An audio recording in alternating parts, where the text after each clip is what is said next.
मध्य प्रदेश में इस बार कांग्रेस की सरकार बन रही है क्योंकि रोजगार मिल नहीं रहा है। युवा परेशान है, बेचारा भटक रहा है। दाल को देख लीजिए, आज 180 रुपए किलो है। जो किसान कहता था कि दाल रोटी खा रहा है, मजदूरों को मिल नहीं पा रही है दाल रोटी। कहाँ मिल रहा है कुछ? गरीब कुछ खा ही नहीं रहा, बेचारा रोटी और अचार खा रही है और क्या खा रहा है।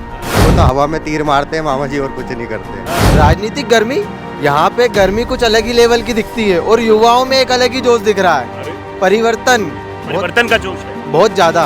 इतनी सारी घोषणाएं कर दी है कि हम खुद लिख लिख के परेशान हैं। हम कब तक बताएं? मैं खुद कॉलेज में पढ़ता हूँ, 4 साल से लगातार प्रदर्शन कर रहा हूँ एक चीज के लिए, LLB के लिए, अभी तक चालू नहीं हुई। जब मुखिया ही ऐसा हो तो देश का भविष्य कैसा होगा वो तो आप अंदाजा लगा ही सकते हैं ना।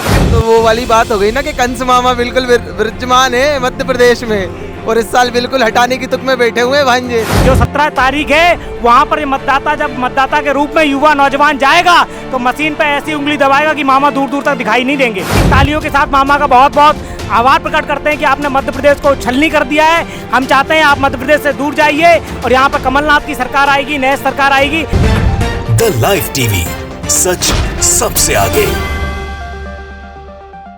नमस्कार, आपके साथ मैं हूं आदित्य कुमार। भोपाल से 40 किलोमीटर दूर चलने के बाद हम सीहोर पहुंच आए और सीहोर में हम एक चाय की दुकान पर खड़े हुए हैं और चाय की दुकान से, क्योंकि चाय और राजनीति का अपना अलग महत्व रहा है। वैसे मोदी जी भी चाय ही बेचते थे, खैर उस पर बात करेंगे बाद में, लेकिन अभी यहाँ कुछ जनता हमारे साथ मौजूद है, युवा साथी भी हैं, कुछ बुजुर्ग भी हैं, कुछ हम उम्र भी हैं। उनसे भी बातचीत करने की कोशिश करेंगे, समझने की कोशिश करेंगे कि इस बार आखिरकार मध्य प्रदेश के सियासत में क्या होने वाला है, सीहोर में क्या होने वाला है और क्या परिवर्तन होगा या फिर से इस बार बीजेपी की सरकार ही मध्य प्रदेश में दिखाई देगी। सब चीज़ों पर बातचीत करेंगे। आप युवा हैं, क्या लगता है आपको मध्य प्रदेश में इस बार क्या होने वाला है? मध्य प्रदेश में इस बार कांग्रेस की सरकार बन रही है। अच्छा, क्यों? क्योंकि रोजगार मिल नहीं रहा है। युवा परेशान है, बेचारा भटक रहा है। 2 करोड़ कहाँ गए रोजगार? मोदी जी ने कहा 2 करोड़ दे रहे हैं। मोदी जी ने तो कहा था, लेकिन मिला कहाँ है? दाल को देख लीजिए, आज 180 रुपए किलो है। जो किसान कहता था कि दाल रोटी खा रहा है, मजदूरों को मिल नहीं पा रही है दाल रोटी। कहाँ मिल रहा है कुछ भी? दाल मतलब गरीबों की थाली से गायब होकर अमीरों की थाली पे चली की थाली में चली गई है। गरीब क्या खाएगा फिर? गरीब कुछ खा ही नहीं रहा, बेचारा रोटी और अचार खा रही है और क्या खा रहा है। अचार भी महंगा होगा। अचार भी महंगा हो चुका है। तो आप देख रहे हैं कि मतलब समस्याएं किस कदर है। आप युवा हैं, रोजगार मिला कि नहीं मिला आपको मामा की सरकार में? हमें तो नहीं मिला, बिल्कुल भी रोजगार नहीं मिला। परेशान है बहुत। मामा ने ध्यान नहीं दिया भांजे का? मामा ने बिल्कुल ध्यान नहीं दिया। एकमात्र ITC कॉलेज आया था सीहोर में, जो बुधनी लेके चलेगा, और सीहोर वालों को पागल खाना दिया है मामा जी ने। अच्छा, मतलब अपने जहाँ से चुनाव लड़ते हैं वहाँ के लिए सब कुछ कर रहे हैं, बाकी की जगह नहीं कर रहे हैं। कहीं नहीं कर रहा, बिल्कुल हमें पागल खाना दिया है सीहोर में। नजदीक है, पहले कहा जा रहा था अंतर्राष्ट्रीय पागल खाना दिया है हमें। अच्छा, अंतर्राष्ट्रीय पागल अच्छा, खाना। पहले कहा जा रहा सीहोर राजधानी हो जाएगी, फिर भोपाल बन गई। मतलब सीहोर के साथ पक्षपात हमेशा से होता रहा है। वो तो हवा में तीर मारते हैं मामा जी और कुछ नहीं करते हैं। हवा में तीर मारते हैं बस जी। आप क्या कहेंगे? चश्मा उस्मा लगाए हुए हैं, धूप बहुत ज्यादा है। लगाए रही बहुत ज्यादा है। तो गर्मी की वजह से, राजनीतिक गर्मी का क्या माहौल है? राजनीतिक गर्मी, यहाँ पे गर्मी कुछ अलग ही लेवल की दिखती है और युवाओं में एक अलग ही जोश दिख रहा है। परिवर्तन का जोश है बहुत ज्यादा। ऐसा क्यों? कारण गिनवाऊंगा तो रात हो जाएगी शायद, क्योंकि घोषणा पुत्र का इतनी सारी घोषणाएं कर दी है कि हम खुद लिख लिख के परेशान हैं। हम कब तक बताएं? मैं खुद कॉलेज में पढ़ता हूँ, 4 साल से लगातार प्रदर्शन कर रहा हूँ एक चीज के लिए, LLB के लिए, अभी तक चालू नहीं हुई। अच्छा, क्या करे? परेशान है। रोजगार के नाम पे क्या देते हैं? कुछ भी नहीं। और पकौड़ा नहीं तला आपने? पकोड़े तलते हैं ना, वही तलते हैं, इसके अलावा और कुछ है नहीं। कहते हैं रोजगार देंगे, क्या देंगे? 8,000 रुपये महीना दे रहे हैं, उसमें कह रहे हैं आपको रोजगार दे रहे हैं। क्या करवाएंगे? वहाँ पे नट बोल्ट फैक्ट्री में नट बोल्ट लगवाएंगे। अच्छा, क्या करवाएंगे आप? ये रोजगार है? माफ कीजिए, प्रतिभा के आधार पर काम नहीं मिल रहा मध्य प्रदेश में। डिग्रियां ले लो और इसके बाद जाके नट कसो। ये काम है, तिगारियां उठाओ, ये काम है। ये मतलब देश का भविष्य खतरे में है, क्योंकि युवा को देश का भविष्य कहा जाता है, तो भविष्य खतरे में इस बार। जब मुखिया ही ऐसा हो तो देश का भविष्य कैसा होगा वो तो आप अंदाजा लगा ही सकते हैं ना। तो कह रहे मैं मुखिया नहीं, मैं मुख्यमंत्री नहीं, मैं तो मामा हूँ अपने प्रदेश के लोगों का। अब तो भांजे हुए उनके। तो फिर तो वो वाली बात हो गई ना कि कंस मामा बिल्कुल विराजमान है मध्य प्रदेश में और इस साल बिल्कुल हटाने की तुक में बैठे हुए हैं भांजे। भांजे नाराज है इस बार फुल पूर्ण तरीके से। किसी भी हक की लड़ाई मांगो, कुछ भी लड़ो, कुछ भी बोलो, सीधे लठ बरसाती है। अच्छा, ऐसा प्रेम भांजों के लिए कहाँ देखने को मिलता है? मध्य प्रदेश में देखने को मिलता है। आइए यहाँ आइए, बिल्कुल बराबर लठ मिलेंगे, बिल्कुल बराबर जेल मिलेगी, बिल्कुल बराबर FIR मिलेगी। ये सब कुछ होता है यहाँ पे। इतनी सी आवाज़ उठाओ, इतना बड़ा लठ निकलता है, हॉकी निकलते हैं यहाँ पे भांजों के लिए। क्या प्रेम है मामा जी, धन्य कर दिया आपने मध्य प्रदेश की जनता को। आप देख रहे हैं नाराजगी है ये खास तौर पे। मामा जी, आप ध्यान से इस बात को देखिए कि एक युवा अगर नाराज हुआ तो आप पे कितने वोट ले डूबेगा, इसका अंदाजा शायद आपको भी नहीं होगा। तो आप देख लीजिए कि पिछले 18 सालों से मुख्यमंत्री हैं, पहले नाराज नहीं थे क्या मामा से? अभी नाराज, जल्दी में नाराजगी हुई है क्या? ये जल्दी में नहीं हुई है, मांगे और डिमांडे हर समय अधूरी रहती है। ये मध्य प्रदेश का इतिहास रहा है। और सीहोर का तो सबसे ज़्यादा इतना दुर्भाग्य रहा है कि 4-4 बार स्मार्ट सिटी बनाने को बोल दिया है, सब कुछ बोल दिया। अभी कह रहा मेट्रो लेके आएंगे। पहले यहाँ पे रोड तो सही कर दो, मेट्रो तो बाद में चला लेंगे। पहले युवाओं को रोजगार तो दे दो, फिर बाद में मेट्रो चला लेंगे। घोषणाएं कर रहे हो आप, उसका कुछ ध्यान तो दो। मतलब मुख्यमंत्री नहीं, घोषणा मंत्री हो गए। घोषणा मंत्री है ये तो, केबीसी में चले गए हैं। केबीसी में भी सवाल आया है, हम क्या कहें, अमिताभ बच्चन जी कह रहे हैं। अच्छा, बीजेपी वाले कह रहे हैं वो तो प्री प्लान था, वो तो झूठ है जो भी केबीसी वाला मामला है। अब अमिताभ बच्चन जी से पूछना पड़ेगा ये तो झूठ था या सच था। साफ तौर पर आप देख सकते हैं और भी युवा साथी हमारे साथ हैं। आप देखिए, एक तो नाराज बहुत है। आप कितना खुश है मामा से?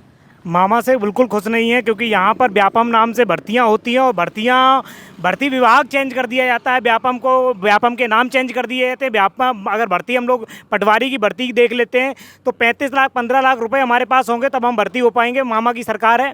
मामा ने भांजों के साथ जो मध्य प्रदेश में किया, आपको सबको पता होगा कि मामा रोजगार देने में विफल रहे हैं। हम लोग 18 साल से लगातार ये देख रहे थे, प्रयास कर रहे थे कि मामा हमको कुछ देंगे, पर मामा ने हमसे उल्टा लिया है, हमारा जीवन छीन लिया है। मध्य प्रदेश पूरे भारत का हृदय है और हृदय पूरा खोखला कर दिया है मामा ने।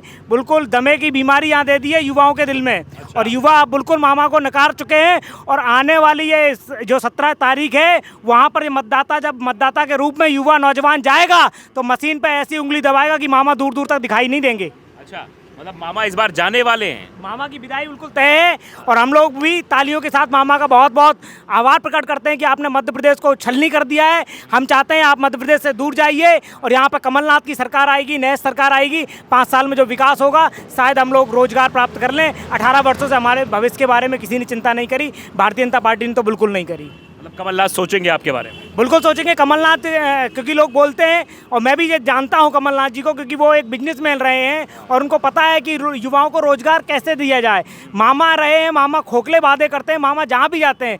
मामा को तो हमारे पूरे सीहोर जिले में मामा की इतनी घोषणाएं होंगी जो कंटिन्यू पूरी नहीं हुई हैं, अधूरी घोषणाएं पड़ी हैं और उन विषय पे मामा बात नहीं करते। मामा को आप किसी भी गाँव में ले जाके, आचार संहिता नहीं लगी होती तो मामा वहाँ पर जाके कुछ ना कुछ घोषणा करके आ जाते, उसके बाद कोई भी ध्यान नहीं देता।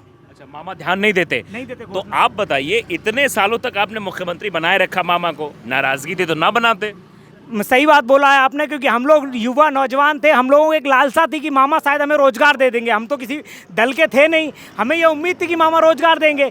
आज हमें दिखने लगा है कि हमारा भविष्य अंधकार में होने लगा है। लगातार रोजगार के कोई साधन नहीं है। 1-1 करोड़ नौजवान जब फार्म भरता है किसी वैकेंसी के पद पे या कोई जॉब के लिए, तो यहाँ समझ में आ रहा है मध्य प्रदेश में कितनी बेरोजगारी है। मध्य प्रदेश में जितनी जनसंख्या है उससे ज़्यादा मध्य प्रदेश की जनसंख्या बेरोजगार है। अच्छा, बेरोजगारी बहुत ज्यादा है। तो रोजगार यानी रोजगार मुद्दा रहने वाला है इस बार के चुनाव? बिल्कुल रहने वाला है, रोजगार मुद्दा रहने वाला है, महंगाई मुद्दा रहने वाला है। यहाँ आदिवासियों की सुरक्षा भी मुद्दा, क्योंकि मेरे दोस्त आदिवासी यहाँ पे हैं, बुधनी क्षेत्र के हैं, उनके आज भी मकान कच्चे हैं जो उससे खपरेल के बनाए हुए हैं। बारिश में उनके मकानों में पानी चूता है, तो कोई भी काम मामा ने नहीं किया है। कि नाराजगी बहुत ज़्यादा है। और भी युवा साथी हमारे साथ मौजूद हैं। क्या लगता है, आप युवा हैं और कहा जाता है कि युवाओं के ऊपर युवा जो है वो कर्णधार होता है। एक युवा 5-10 वोट तो ऐसे आए लपेट देता है कहीं से बैठ के। तो क्या लगता है, नाराजगी है सरकार से या फिर कोई और बात? सरकार से नाराजगी बहुत है, क्योंकि देखिए युवा जब पढ़ता है, अपनी मेहनत करता है, 5-5, 10-10 साल लगाता है और व्यापम जैसे घोटाले, बड़े बड़े घोटाले शिवराज सिंह सरकार द्वारा हो जाते हैं। उनकी सरकार में बहुत नाकामी हुई है। हमारे यहाँ एक LLB का सब्जेक्ट चलता था कोर्स, वो बंद कर दिया गया है। ये गृह क्षेत्र है सबकी शिवराज सिंह चौहान का। यहाँ पे LLB के लिए हमने 5 साल तक लगातार मांग करते आ रहे हैं, अभी तक बंद पड़ा हुआ है। यहाँ भी कारखाना दिया था, इंजन कारखाना, वो भी बुधनी ले गए हैं। और यहाँ पे LLB का एक बिल्डिंग बनाने के लिए उन्हें उद्घाटन भी कर दिया, सब कुछ कर दिया, उस पर भी काली पोत दी गई है। अभी सीहोर के राजनीति मतलब सीहोर को राजधानी बनाने की भी बात हुई थी। हाँ, हुई थी ना, उपनगर बनाने की हुई थी बात। वो हर बार आते हैं, कुछ ना कुछ घोषणा करते हैं और चले जाते हैं कि ये कर देंगे, वो कर देंगे। सीहोर को कुछ नहीं दिया है। आप जाके छिंदवाड़ा देखिए, कमलनाथ जी का कितना अच्छा डेवलपमेंट है वहाँ पे। और सीओर को कुछ भी नहीं दिया है, धूल ये सब कुछ दिया है बस। तो इस बार परिवर्तन होगा माने। परिवर्तन की लहर है बिल्कुल, कमलनाथ जी की सरकार बनेगी, जय जय कमलनाथ। अच्छा, कमलनाथ जय जयकार भी कर दिया आपने? हाँ जय। तो आप देख सकते हैं कि किस तरीके से चीज़ें दिखाई दे रही हैं और मध्य प्रदेश में बदलाव की एक बयार चल रही है और ये बयार कितनी तेजी के साथ आगे बढ़ेगी, क्या कुछ मध्य प्रदेश में होने वाला है, ये तो आप जान रहे हैं। 17 तारीख को पता लगेगा, 17 तारीख को जब वोटिंग होगी और 3 दिसंबर को जब बस्ते खुलेंगे, कह सकते हैं जब ईवीएम खुलेगा तब स्थितियां साफ हो जाएंगी। लेकिन फिलहाल मध्य प्रदेश में चुनावी सरगर्मी तेज है और यहाँ के लोग अपने बातों को रख रहे हैं, सरकार के प्रति नाराजगी भी जाहिर कर रहे हैं। द लाइव टीवी, सच सबसे आगे।